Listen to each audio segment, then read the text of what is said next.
আসসালামু আলাইকুম সুপ্রিয় শিক্ষার্থী। আশা করি তোমরা সবাই ভালো আছো। আজ বিজ্ঞান অষ্টম শ্রেণী বিজ্ঞান বিষয়ের জীবন অভিজ্ঞতা বাজনার উৎস এর ষষ্ঠ সেশন নিয়ে আলোচনা করব। আর এই সেশনে যারা নতুন রয়েছে তারা অবশ্যই এই চ্যানেলে যারা নতুন রয়েছে তারা অবশ্যই চ্যানেলটি সাবস্ক্রাইব করে রাখবে, যাতে পরবর্তী ভিডিওর নোটিফিকেশন তোমরা সহজে পাও। ষষ্ঠ শ্রেণী যে কাজটা ছিল দেখো, পরিকল্পনা অনুযায়ী দলের সবাই মিলে কাজে লেগে যাও। তোমাদের তৈরি বাদ্যযন্ত্র বানানোর কাজ চাইলে এর একটি নামও দিতে পারো। উত্তর হিসেবে আমরা লিখতে পারি পরিকল্পনা অনুযায়ী সবাই মিলে একতারা বানানোর কাজ শুরু করলাম।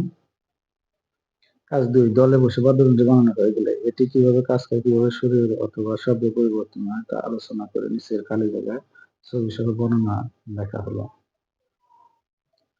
একতারা বানানো শেষ। দুই পাশে থাকা একক জায়গায় ৪ আঙ্গুল দিয়ে একতারা সুর তোলা হয়। এইভাবেই একতারা কাজ করে। এর সুর নির্ভর করে ৪ আঙ্গুলের ব্যবহার উপর। আপনি আপনার ইচ্ছামতো সুর তুলে একতারা ব্যবহার করতে পারবেন। সবশেষে তোমরা চাইলে ক্লাসের সব বাদ্যযন্ত্র মিলিয়ে একটা গান অথবা ছড়া গান বাজিয়ে শোনাতে পারো। আমরা ক্লাসের সব বাদ্যযন্ত্র একটা ছড়া গান গাবো। আমরা করবো জয় গানটি গাইলাম, অথবা যেকোনো গান তোমরা গেয়ে নিতে পারো। এরপরে আমরা দেখবো ফিরে দেখার মধ্যে কি ছিল। ফিরে দেখার মধ্যে ছিল তোমার সবচেয়ে প্রিয় বাদ্যযন্ত্র কোনটি? এটিতে কিভাবে শব্দ তৈরি উৎপন্ন হয়। আমার সবচেয়ে প্রিয় বাদ্যযন্ত্র হচ্ছে বাঁশি। বাঁশিতে মূলত পর্যাবৃত্ত কম্পনের ফলে শব্দ উৎপন্ন হয়, যা আমাদের কানে শ্রুতিমধুর বলে মনে হয়। বাঁশিতে সাধারণত ১২টি স্বর পাওয়া যায়।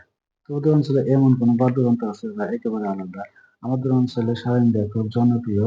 মৌসুমী, বিচার ও কেচ্ছা গানে সারেঙ্গা ব্যবহার করা হয়।